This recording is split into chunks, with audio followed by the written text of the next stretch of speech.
Hello, welcome to Inside the Tape on Inside the Birds. And of course, Inside the Tape features Greg Cosell to break down the tape of the Eagles' last game. I'm Geoff Mosher alongside Adam Caplan.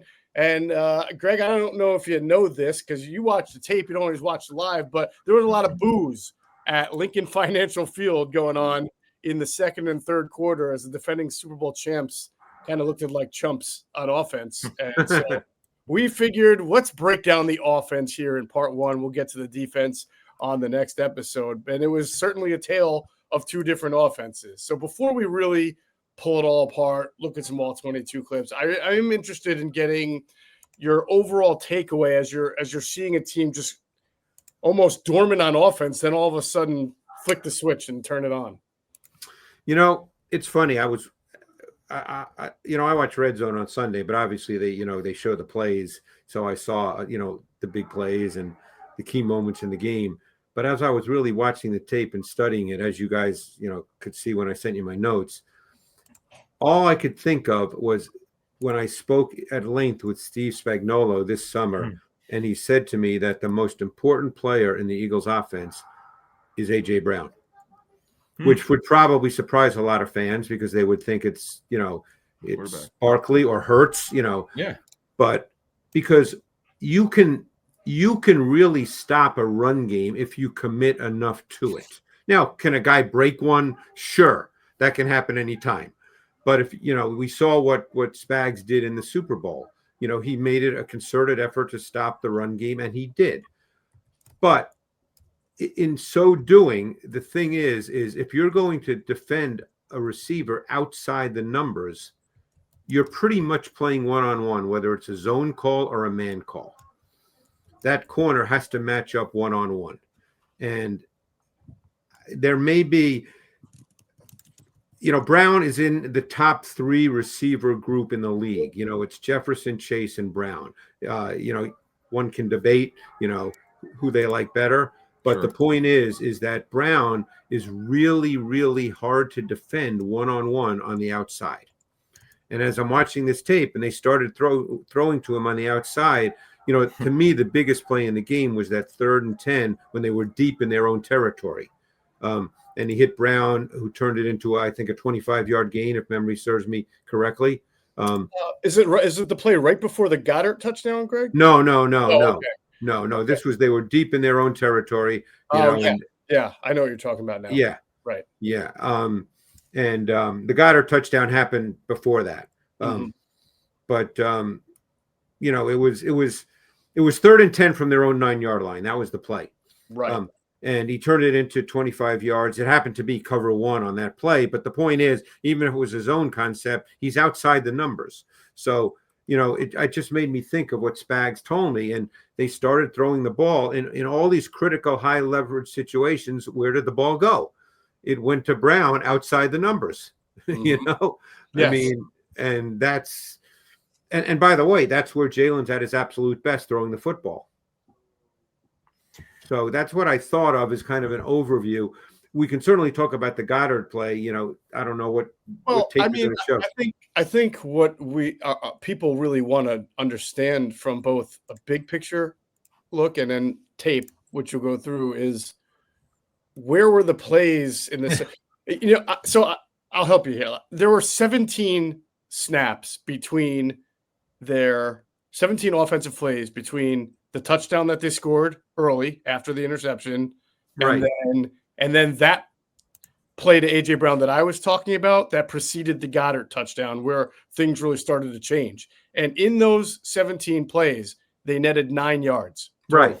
They had 4 or 5 straight 3-and-outs. And so we come to you to say, Greg, what were the Rams doing, or what were the Eagles not doing? And why? Number one, they have not been able to run the football the way they have in the past. So that has not been a sustaining element to their offense. And I quite frankly, I don't think their O-line played particularly well. I think Juergens has been struggling this year, quite frankly. Now, I don't know if Jeff Stoutland was here, if he would tell me I'm wrong. My sense, and I'm certainly not an offensive line guru, but I don't think he's played particularly well relative to what he did a year ago. So I think he struggled. Obviously, Lane Johnson played 10 snaps and got hurt. And then Matt Pryor came in for 15 snaps and obviously came out after he allowed the sack forced fumble by Verse. And then they brought in Fred Johnson, who, by the way, played phenomenally well. Wow. And they had some issues with pressure. I mean, you had the McCullough sack on 3rd and 8 to end the second possession. And he blitzed from distance. He got in clean inside of Steen and Pryor. Hurts did not recognize the pressure and got drilled. And they had a really well-designed route concept with a double dig behind mesh, and Smith on the outside dig came wide open, but Hurts had no time to make the throw. So, I mean, you can always go through individual plays, which is what it ultimately comes down to, individual plays. And when you get beat on individual plays, particularly on 3rd down, like the McCullough sack, or the sack of that Pryor let up, which obviously then resulted in the I think that was the first drive of the 3rd quarter. I think that then resulted in the next play on the Williams touchdown reception, and all of a sudden they're down 26-7. But I think if you're talking big picture, I'd say it's the run game, because keep one thing in mind.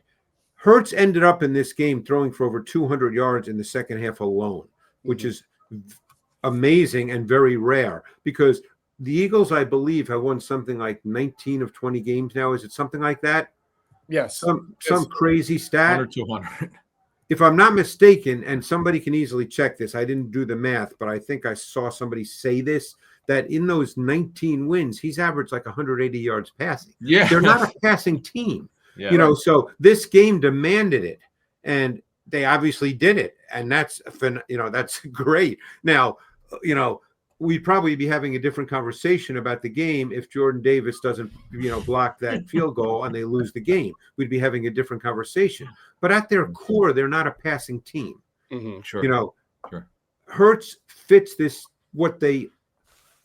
if they're running the ball well, Hurts fits this team beautifully. He plays incredibly intelligent football, and he fits the team beautifully. And in this particular game, he had to throw, and the Brown factor became huge, and we'll go over the Goedert play. I don't know if you want to go over that now or you plan on showing it, but if you plan on showing it, I'll wait till you show it. Sure. Yeah, I got it. This game demanded that they throw the ball, and in the second half, I believe he was 17 for 24 for 209.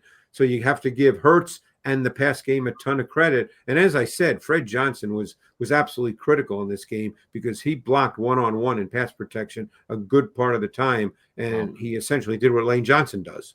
Wow, he was that good. Let me ask you a question, Landon Dickerson. I know our Patreon members will get you. He struggled a bit too. I'm sure they'll ask you. Give us over the 3 games how Dickerson has looked to you. I would say offensive line play, Adam, is more about individual plays that I notice. I'm not going to sit here and pretend that I'm charting each play. Yeah. I'd be silly to do. I don't have that kind of time, and so I'm not going to sit here and say that he's been good, bad, and different. Other than I notice on certain plays which I didn't notice a year ago, that he misses blocks or he gets beat. So again, that doesn't mean he's played a terrible game, because there's a lot of plays. So if a guy gets beat on 3 plays and he's playing whatever the number of snaps was, 60 some odd snaps, I don't know if Jeff Stoutland charts that as him having a bad game, or hey, he had 3 or 4 bad plays and we can correct those with some technique work. But I'm just saying I noticed him getting beat more than I did a year ago. Greg, from a Rams defense standpoint, I wanted to point something out. You noted that they rushed 5 or more on 14 of 37 Hurts dropbacks, which is roughly 33%. So, Greg, clearly the Rams did something differently on defense than they had been doing, because they blitzed at over a 33% clip, and they came into the game around 12%. I mean, that's a dramatic difference. How much did that jump out at you at tape? And how? Oh, yeah. I mean, no, they blitzed a good amount, and they featured defensive backs, which, not a lot of teams do. I mean, the Chiefs do, the Bucks do. They're going to see that this coming week. They always have trouble with it too against Tampa. but yeah, that was a big deal that they used defensive backs to blitz quite a bit. I mean, they did on the McCullough sack. The other play I remember was the fourth down. I think it was early in the fourth quarter when Lake came off the edge and he forced Jalen out of the pocket. And he threw the incompletion that probably should have been intercepted, but it was better that he knocked it down because it was fourth down. Yeah, so they were pretty aggressive, which is somewhat interesting given their corners, but up to this point in the season, the Eagles had not really taken advantage of being, working the outside. I mean, this was the first game where Jalen really threw the ball to A.J. Brown outside the numbers, and it was the third game of the season. Now, they've done that over the last number of years, as well as any team in the league, working outside the numbers with Hurts to Brown, and but they hadn't really done it until this game. So it sounds like you think that they were trying to catch the Eagles at a time where that normal downfield connection that they thrive on, those one-on-ones, they weren't, for whatever reason, hitting them very often, and the Rams maybe thought that they could capitalize on that. Yeah, and they certainly know more than I do about many things, because coaches know coaches and, they understand all that. So they know more than I do. I'm just watching tape. But clearly they felt that this was the way to go in this game. And quite frankly, until Jalen started, pumping AJ in the I guess mid third quarter-ish, it had been very successful. Just interesting team coming out of its comfort zone like that. I mean, every once in a while, like we'll talk about Vic in our next one. Vic seems to be blitzing a little bit more than normal, but not at like, from 12% to 33% is quite a, I mean, that's a drastic philosophical difference. So that's a tell that they think that there's something they could pull and off. the blitzing of the corners was interesting, Greg, or the DBs, and the safety, McCullough, which you talked about in the pregame. Like that's one guy to look at, and there you go, showed up. Yeah, I mean he's kind of there in their dime. He's kind of their wild card. He lines up anywhere. He'll play post safety. He'll blitz. He'll play in the box. And Lake is a really good football player too, who's very multidimensional in what he can bring to the table. So for what 2.5, even look the Goedert play, which we'll get to. I don't want to say it's an aberration, but it just was a perfect play call against the coverage they got. But putting that play aside, the pass game was really not. It wasn't there. It just, which was kind of the way it wasn't at all. Which kind of had been the way it's been through the first two games. Right. Yeah. All right. So let's talk a little bit more about X's and O's, Greg. Eagles offense, they've been kind of varying between 11 and 12 personnel. They play more 12 personnel than usual, but it seemed like there was a little bit of a shift there this game. This game was high percentage 11 personnel, 83%. Again, it's hard to know the reason. Maybe I don't know. Maybe they felt with the personnel the Rams would put on the field, because obviously the Rams then would play their nickel, whereas their base is a 5-2. It's hard to know, the exact reason for that, but they certainly played a high percentage of 11 personnel in this game. Geoff, two things. It's and we talked about this in the pregame show. They were so down at corner with Witherspoon on IR. You figured the Eagles. Now they didn't do it till the second half. Once they got to the second half, as Greg said, the middle of the third quarter, then they really started going in for the corners. But it also gets Calcaterra off the field, and we talked about repeatedly how he struggled in pass blocking. Calcaterra played less than 20% of the snaps, I think. He didn't really play very much. So he didn't play a lot. And the other thing, Geoff, it could be the way the game played out too. I mean, who knows if they had been able to run the ball really well right from the start, and the game, didn't get away from them a little bit. Maybe they stay more in 12 personnel. But clearly, when they wanted to throw the ball, they decided to go with 11 personnel. They had to throw the ball at some point. Mm-hmm. I know you noticed as the game went on that there were some throws that Jalen made that were some pretty good progression reads. Yeah, there are a couple of times I thought he did that really well. And I think people get the sense that, he can't do that. Well, he can do it. I would say that they don't do it a lot, and he doesn't do it a lot. And I don't know the reason for that, but I thought that he made, some good possession reads in this game. There was one in particular which was actually the same play as on the McCullough sack. They came back to the same play, and I think that was probably third quarter. I'm trying to think exactly when it was again. I definitely. Oh yeah, it was Smith 16 yards on 3rd and 10 on their third quarter possession. I said was Hurts at his best, working through his progression and hitting Smith late in the down on an outside dig. It was the same concept they ran on the McCullough sack, mesh with double dig behind it. This time Hurts was clean in the pocket versus the Rams 3-man rush. Lake added in late, and it was cover 2 behind it. And Jalen did a great job there. He had time. He worked through the progression, and it was a big 3rd down conversion.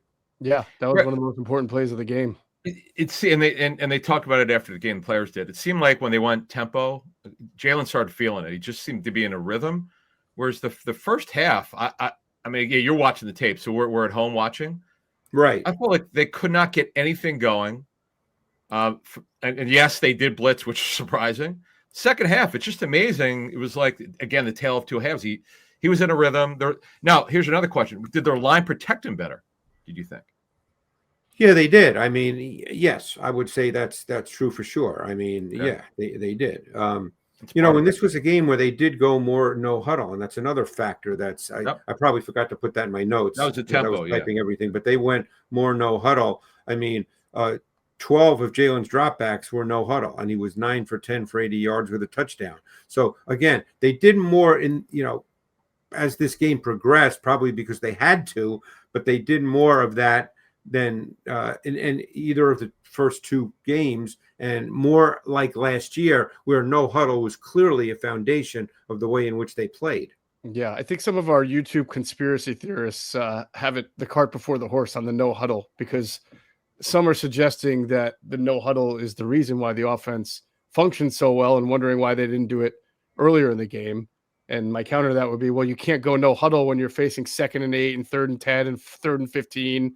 Like, you have to be ahead of this. You have to be with the sticks. It's hard to go no huddle. Why are you going to go no huddle so that you can run the ball with Saquon on 3rd and 15 up the middle? Because you're basically trying to punt. They had very few positive plays to be able to then get to the line and huddle. So it was no huddle normally. Again, nothing's 100%, but no huddle teams normally start getting into no huddle after they get a first down, or after maybe they on first down they gain 8 yards. Your point is 100% correct, Geoff. I mean, you don't go no huddle when it's 3rd and 12. Right. And I know the conspiracy theorists think that they went no huddle because that allowed Jalen Hurts to make all the play calls and neutered KevinPatullo. So we're only 3 weeks in, and already. And by the way, no huddle. There's 3 forms of no huddle. There's no huddle where you stand at the line and you can still snap the ball with 1 second on the play clock. There's no huddle, which happens a lot. Mm-hmm. There's no huddle where you go really fast and the quarterback does control the game. And then there's kind of that mid-tempo no huddle where you're kind of in between fast and slow. So there's really 3 forms of no huddle. I'm sure most people assume no huddle means you're just snapping the ball right away. Right. That's not necessarily true. Correct. And also, no huddle can be used differently, right? Like, for example, sometimes it's great to no huddle against a team that substitutes a lot up front so that you keep those guys off the sideline. I'm not sure. I'll ask you. I'm not sure that was the reason against the Rams. I don't think the Rams have like 7 or 8 guys. No. They was just a function of what the Eagles do. I think it was a function of the fact that the Eagles needed to sort of change the tempo of the game for obvious reasons. Yep. And then they started to make a couple of plays, and they just felt like, okay, let's start picking up the tempo. Because last year, in fact, I think you might have had the numbers for us last year. Jalen's Hurts's numbers in no huddle were phenomenal last year. They were phenomenal. Yeah, and John DeFilippo told me one year, I forget where he was. It might have been Gardner Minshew in Jacksonville. One of the quarterbacks he coached was so good with tempo, and it got him to a rhythm. It fit the quarterback because they gave more responsibility. You're moving faster, and you got to make quicker decisions. That was the thing that he told me. And Hurts was just such a rhythm, Geoff, in the second half. As I sent it back to you, it's kind of like you talk about a tale of two halves. They were anemic on offense, pathetic on offense in every phase. Mm-hmm. Well, think of it this way. Yeah. Last year, Hurts had 108 dropbacks and no huddle. Okay. Now, again, you don't necessarily have to do that every single game. The Eagles had some games last year where they dominated, and you just go play ball, But he had 108 dropbacks, and this is regular season, so that's and he played how many games last year? Because he missed. I think he played 15. Okay, so 15 mean 108. So 15 times 7, if I do the math, is that 105? Something like that. Yeah, right around there. Yeah. Okay, so that's on average 7. Mm-hmm. He was phenomenal in no huddle. He was 71 for 96, completing 74% with 3 touchdowns and no picks. He was only sacked 5 times. Well, so that's effective. I mean, again, and we talked about this last week. I think KevinPatullo has to get into a rhythm too. People, that's part of it. Jalen has to feel comfortable with the play calls. KevinPatullo has to feel comfortable with how the game progresses because that's new to him. So there's a number of factors here, and when you win the games, obviously, you're happy, and then you can work on this without having losses. Right. But I know there's not a lot of games, and people think, oh my God, what happens if you lose a game? But it's still a process over the course of a season. And, that's what happens. Hey, that one guy in the group chat who hit a 5-leg parlay week 1 and he wouldn't shut up about it for the rest of the season? Sounds like Caplan, right? Yeah, it could be him. It could be you. And we would all want to be you. MyBookie makes it stupid easy to get in on the action, whether it's college ball, NFL, super contest, and survivor pools. All the spreads, player props, and in-game lines that you could want all under one roof. What more could you want than that? If you're new to MyBookie, use our code, THEBIRDS, THEBIRDS, THEBIRDS. Use the code, and any bet you choose up to $500 is fully covered. Make your play, and if it doesn't hit, you get it right back when you opt in using your bet back bonus token. There is no better time to jump in right now. No better place to play. Football is back. Let's make some money with MyBookie. Sports are all about competition. Every snap, every possession, every clutch moment matters. That same energy is what 1v1 Me brings to video games. Every single day, you can watch and stake on matchups in Madden, NBA 2K, FC, and Call of Duty Search and Destroy. All the games are streamed live. Every match has refs, and payouts are instant. And these aren't just random online lobbies. These are the best players in the scene, pros, streamers, and rivals. With season playoffs and the championship game on the line, every game matters. Over $100 million has already been paid out on the app, and the community is growing fast. If you're a sports fan, a gamer, or just someone who loves having a little extra on the line, 1v1 Me is where you need to be. It's not just about winning, it's about the bragging rights too. Every match has a chat going crazy, and you can back your picks in real time. Download today and use code BIRDS. Your first stake on the app is risk-free. That's code BIRDS for a risk-free first stake. All right, good stuff. Why don't we take a look at some all-22? I want to go focus really in on early on some of the things that went wrong. Then we'll go on what went right. You had mentioned the blitzing here, and there was one early in the game. This is McCullough is going to come from pretty deep here, Greg, to get a sack on Jalen Hurts. So why don't you set the stage of what the Rams are doing here? Yeah, this was the McCullough sack, which was 3rd and 8. Mm-hmm. So this came out of a 6-man front look with Stewart, the 5th defensive lineman. He was on the ball in the A gap with the safety curl lined up over the right tackle Pryor. That's how they kind of set this up. Mm-hmm. So, you can kind of see as you run it a little, Geoff, just to see it sort of start to develop. So they basically have a 6-man front. Okay, and you can see it. So now here's the way you block it. You got 5 to block whichever 5, and you got the back, and I believe it's Barkley here, is it not? Mm-hmm. It is Saquon, yes. Yeah. So they're not going to rush all the guys. You see that number 10 Stewart drops out. I love that kid, by the way. I loved him coming out of Michigan. He played a lot of snaps this week too. He's very strong. So they end up with a 5-man pressure against a 6-man protection. Mm-hmm. Now, again, you can start getting caught up in who made the mistake here. Yeah. If you keep going forward, I personally believe Barkley made it. Like, I don't know why Barkley would be reacting to Verse. Yeah, you're right. He's picking up the wide rusher, Yeah. which is supposed Right, to be but the right that's tackle. but that's an edge defensive lineman versus who's Pryor's guy. I mean, Yeah. so to me, Barkley's got to recognize this and pick. And by the way, Hurts didn't recognize it, but Hurts shouldn't. This should have been picked up. Mm-hmm. Maybe Hurts did recognize it and figured it was picked up. Yeah. He took a That's shot true. there too. He got level. Man, I thought this was the hardest that hurt. I mean, even Hurts never fumbles, but the way Verse hit him on that strip sack, I mean, there was no way he couldn't fumble because Verse didn't even go for the ball. He just leveled him on that sack. I mean, he hit him hard. He took some direct. Yeah, he hit him hard. Yeah, I think I agree with you. I thought the same thing watching it, that Saquon, I couldn't understand why Saquon was double teaming with Pryor to block Verse and not taking the guy who would. Yeah, I mean, it's again, I said Hurts did not recognize the pressure. Maybe he did, and maybe he expected it to be picked up, which it should have been picked. I mean, when you look at it from the end zone, as you're just showing it, I mean, it should have been picked up. Right. Yeah. You want to go to AJ immediately here, like right around on the mesh point? Get rid of the ball right here to AJ if you can. Yeah, and he probably could have for sure. Yeah. A lot was going on. Yeah, but it's Barkley had a couple of blocks later in the game that were actually pretty good. He had a good block on the Brown fade, the short fade for a touchdown. But he's not a great pass protector. Right. Geoff, the biggest knock on him from the people we spoke with at the time of the signing last year was pre-snap sorting. He just really struggled with it. Yeah, he does. Yeah, and that's the thing you get concerned about, because with Shipley out, who will be guy who'll play on third down, we'll see if he could play this week. They don't really have another guy.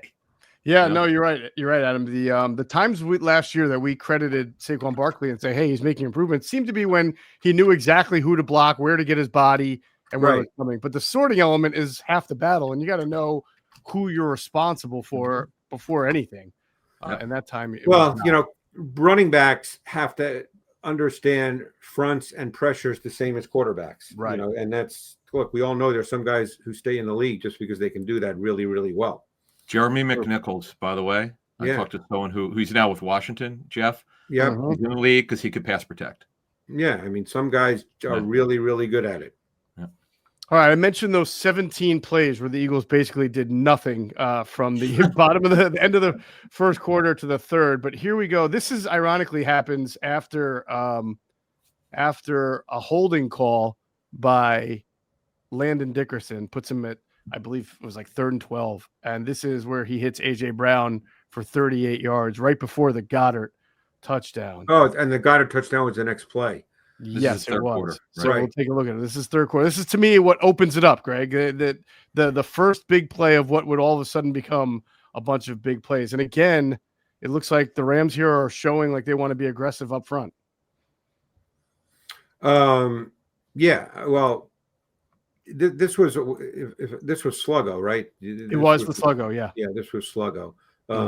They started the drive. This was when they were at their they started the drive with an outcut to Brown for 8 yards. This is when they started getting Brown involved in the game. This was their second, third quarter possession. So they Sluggo, slant up and go. Right. They started the drive with an outcut for 8 yards to Brown, and then on 2nd and 13, he hits Brown for 38 yards on Sluggo. So this was you can run it. This was just, I just wanted to note they are interestingly here in 12 personnel. You see the two tight ends lined up. So on a second and long, right. So it's a closed boundary and twins to the field. So what they're getting from the front is not unusual here for the Rams. I mean, because they're in the 12 personnel. So the Rams are playing, the 12 personnel package. That's right. So, but yeah, they were going to. Hurts knows now that he's got Brown one-on-one because of the positioning of the safeties. So, this read in and of itself isn't tough, but he made a great throw. He couldn't have handed it to. This was actually pretty good coverage because Durant's playing off coverage. So, he does, obviously, if you run it, he does react. Right. But he's kind of like right here. Oh, nice. Right there on the double move. There's the up and go. A little bit. What's that? He recovers a little bit, too. Yeah. But if you see where Jalen's throwing the ball right now, And this is a good This is the- anticipation Yep. throw Yep. because Brown's not open right Yeah, now. this is the trust factor that we've seen over the years. I mean, it's his guy running vertically. He's gonna give him a chance. Mhm. And Even he if he's not wide open, he's giving him a chance because this. and he is got a Brown's pass game. rusher who he had to avoid a little bit. Yeah, I as he think that was throwing a it. Fisk. Somebody was in Hurts' Yeah, face exactly. right Yep. as he's throwing Right the there. ball. Yes. Yeah. You could see it. But he didn't lose any velocity, or he didn't lose Well, any it's not a accuracy. velocity throw. But Well, he that's didn't lose true. He much. didn't lose any accuracy. It is downfield, though. I mean, you got to be It able to is. get your Yep. feet Right. set. Touch throw. It's a great ball. It's a great ball. Right. I mean, you That is see, a big time look, NFL. What an incredible Wow. catch and a great throw. it's a great ball and a great catch because that's pretty good coverage right there. It is. Yeah. That's pretty pretty. You would call that in NFL the very good coverage. Yeah. It's really good coverage. I'm sure. Who's 14 again? Is that Kobe Durant? Durant. He Yeah. couldn't have played that any better. But that He's is a smaller guy, and this is one where Brown should be able to muscle him, and he did. This is just a great play. So let's see it from the end zone to see the pressure. I'm sorry. You know what? I may have just because I just wanted to highlight the throw. Oh, here, okay. It's okay. But yeah, you if can you go visually back see it. I on mean, this is great. I want to see This who is got- great. This is beat. great. This is this is what we've been waiting for 2 games. Yeah. It looks like that's Dickerson on Fisk, by the way, who gets taken to the outside as There's Fisk. that's Dickerson yeah. 69. Correct. I Yeah. should say inside. I'm sorry. It kind of goes just to inside shoulder on him. And, Yep, and Fisk Yeah, it's got a great inside, ball yep. by her. It's just a great throw. I mean, Yeah. it's a great ball. absolutely great ball, great This catch. is his strength. This is Yeah. what he does as well as any quarterback in the league is make those kinds of throws. Right. And then, of course, the very next play after that, Well, now they're in their mode, though. This play I watched many times because this is football to me. This is, this this was all go special versus cover 2 invert. And it couldn't have been done any better, okay? Because it's as if they knew they were going to get this coverage, and maybe they did because they played a lot of cover 2 up to this point. So what I mean by cover 2 invert, okay? Cover 2 invert means that the corner becomes the deep half player. And that's what happened down at the bottom to the field, down at the bottom of the screen. The corner down below became the deep half player, and the slot became the flat player in cover 2.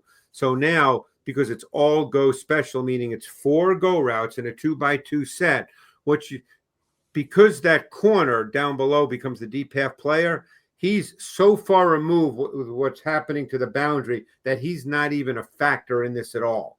So what happens is they're going to run all verts up top, and because in cover 2, the middle hole defender, who's the linebacker Spates, he opens to the field. Almost 100% of the time, the middle hole defender in cover 2 opens to the wide side of the field. So he's not a factor either. Okay. So now what you in a sense get is you get a 2-on-1 on the safety to that side. That's essentially what you get here, a 2-on-1, and that's Brown outside of Goedert, and it's Brown intentionally because in cover 2 that if Brown runs vertically, that safety has to expand to deal with Brown because the corner can only sink so far in cover 2 because he's a flat player. By the way, on the matchup show last week on ESPN, what did you guys talk about? Cover 2 invert. I remember that. So That was great. So this play, it's as if this play was called for this coverage. I mean, it probably looked watching the game for people who don't know the coverage that it was a bust because Goedert was so wide open, but it's not a bust. You can see the whole thing develop. Yep. Here, I'll freeze it halfway. I mistakenly thought originally looking at it that it was just turning from cover 2 to cover 3. But I didn't realize the responsibility you were saying of the corner to play the flat. Right. See, the corner down below is expanding. He's the flat player, and that's Durant again here. He's a half field safety here. Right. Fred Johnson, 74 at right tackle. Good job. Yeah. Yep. And that leaves the seams. Those 2 receivers on the outside, like you said, it widens the defense and leaves those seams wide open. It almost felt, Greg, like he could have, Hurts could have picked his poison between Goedert and Dotson. Is that not? Well, but Goddard's the right throw here without question. Okay. Without question. Because, as soon as he sees the safety, good throw. The field safety drop down, he knows what he's got. I mean, this is pitch and catch. This is perfect route concept, all go special versus this coverage. Jalen knew what he had. Yeah, This great is- throw. yeah. Great. This was not, where should I go with it? He knew what he had. Well, it's funny. Goedert said after the game, he goes, we don't throw a lot of seam passes. He just told the truth. Yeah. And he lit up. He was very happy. He's like, this is great. He got open in the middle, and they're not going to stop him. Yeah.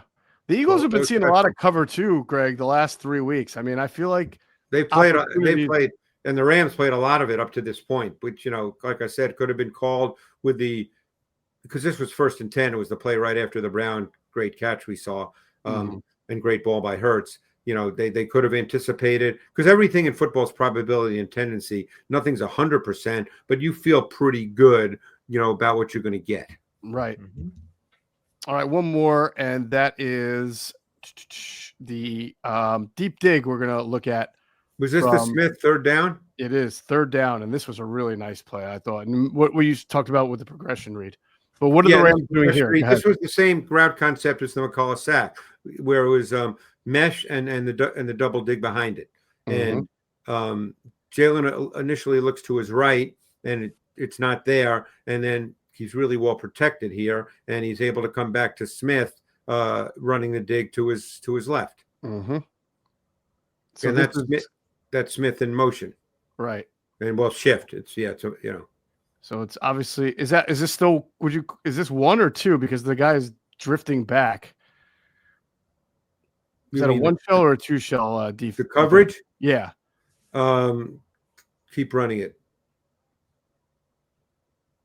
I had trouble deciphering it myself. So I think this is 2.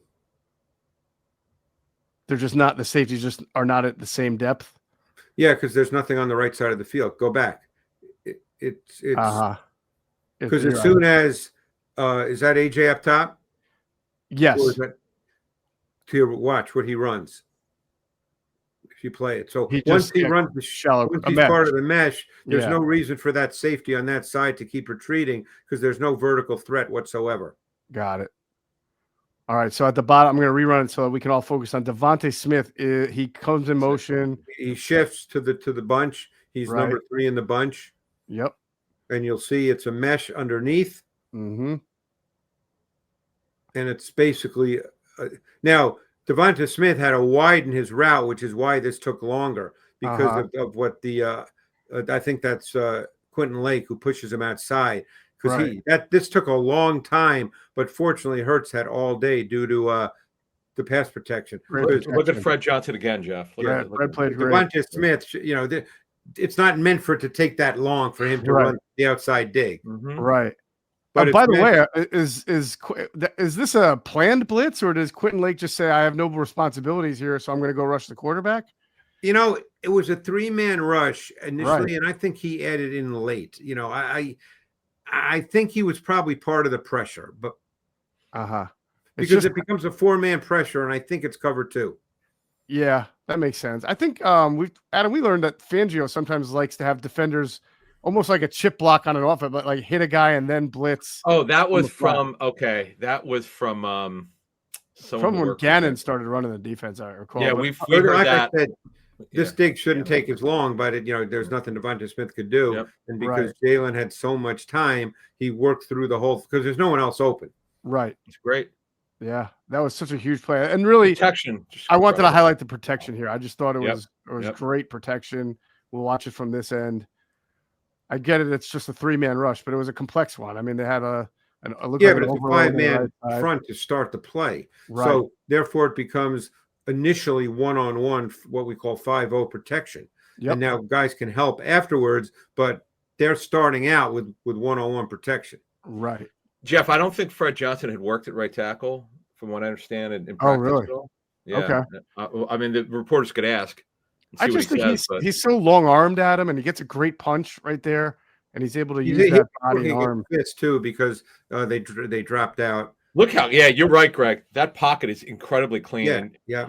And Hurts just delivered. This is him at his best. I mean, he sees it, waits, through it. Didn't bail, didn't move, didn't break himself down. No, he works through it. This is beautiful. He saw it. Yeah, it was great. Hey, fall is planting season. Did you know that many plants and trees actually do better when planted this time of the year? But you got to know where to start, and that's why I love fastgrowingtrees.com. Doesn't matter if you live in the sunny south or if the air's getting a little chilly where you are, the plant experts can help you find the perfect fit for your space. They've got everything your yard needs: fruit trees, privacy trees, shrubs, flowering trees, so much more. And Fast Growing Trees makes it so easy for you to have your dream yard because you can order online and get your plants delivered directly to your door. If you're like me, you're tired of spending way too much money on landscaping. And if you walk into one of those nurseries and you look at all the stuff they have, you have no idea where to begin. That's why you need FastGrowingTrees.com. Doesn't matter about the size of your yard. They got over 6,000 plants to fit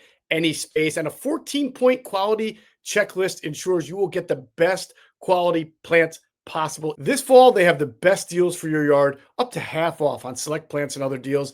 And listeners to our show get 15% off their first purchase when using the code BIRDS at checkout. 15% off at FastGrowingTrees.com using the code BIRDS at checkout. Now's the perfect time to plant. Use BIRDS to save today. The offer is valid for a limited time. Terms and conditions may apply. Check out the link below or in the show notes and support the show. Hey, Philly fans, game day is stressful enough. Parking, traffic, long lines. We've all been there. But when it comes to your cannabis, Camden Apothecary makes it easy. This is the dispensary for sports fans, just minutes outside of Philly with plenty of free parking. You'll be in and out fast, no hassle, no waiting. And they don't just care about convenience. Camden Apothecary is all about the guest experience. Their staff makes sure you feel taken care of every time you walk in. Plus, they carry only the best quality cannabis at the fairest prices. So whether you're stocking up for the tailgate, the watch party, or celebrating a big win, you know you're getting the good stuff without overpaying. They even show love to the community with specials for fans, students, service members, and healthcare pros. Camden Apothecary, top quality cannabis, great prices, and an experience made for Philly fans 21 and up. The point is, I think the pass game really took off. They started to work Brown on the outside. The Goedert play, came right after the first Brown play, which in some ways jump-started the offense. And the Goedert play was just a great call, the perfect play call. And then when push came to shove, I made that point in my notes. And even in the stuff I did last summer, when I sent you guys all my notes from watching, I said, Brown is so critical to everything they do because he can win on the outside. And right. Jalen throws the ball on the outside well. You still don't see a lot of throws inside. I mean, the Goedert play was inside, obviously, but that was just the perfect play call, wide open. It wasn't a window throw per se, So we'll see where they go. Look, the bottom line is people are probably going to think, well, why don't they do this every game? They do.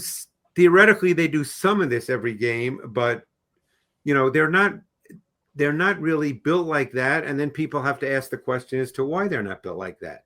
Well, I think maybe there's a fair argument because Adam and I were sort of debating this in the post-game show is, all right, you have to be a little bit different this year than you were last year. They've talked about you always new do, correct iteration, and maybe it wouldn't hurt you to come out with some of the, it's like, again, it felt like they were force feeding Saquon. Maybe they thought he was going to break one. He's going to break one. Oh, yeah. I think if you go, and it's usually just 2 or 3 plays, Greg, you know this probably better than anybody, where you go back and you say, maybe there is where you don't just run the ball on second down because you just didn't get enough on first. Like you try opening up that right with some better, fresher stuff on first and second down. But, even on that first series where they scored, just to wrap up, I think a great example of who they are is what happened on that first series when wasn't there a 4th and 2 maybe on that first series?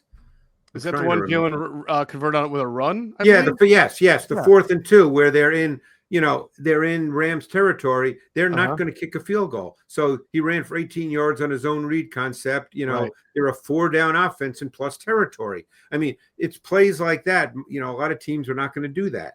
Right. That's what they are. Right. And then you've got to defend Jalen Hurts in those situations, and they didn't. Absolutely. All right, that has been a look at the Eagles offense, and in the next episode, we'll get through the defense. So thank you again to Greg Cosell. For Greg and Adam Caplan, I'm Geoff Mosher. You've been watching Inside the Tape with Greg Cosell here on Inside the Birds.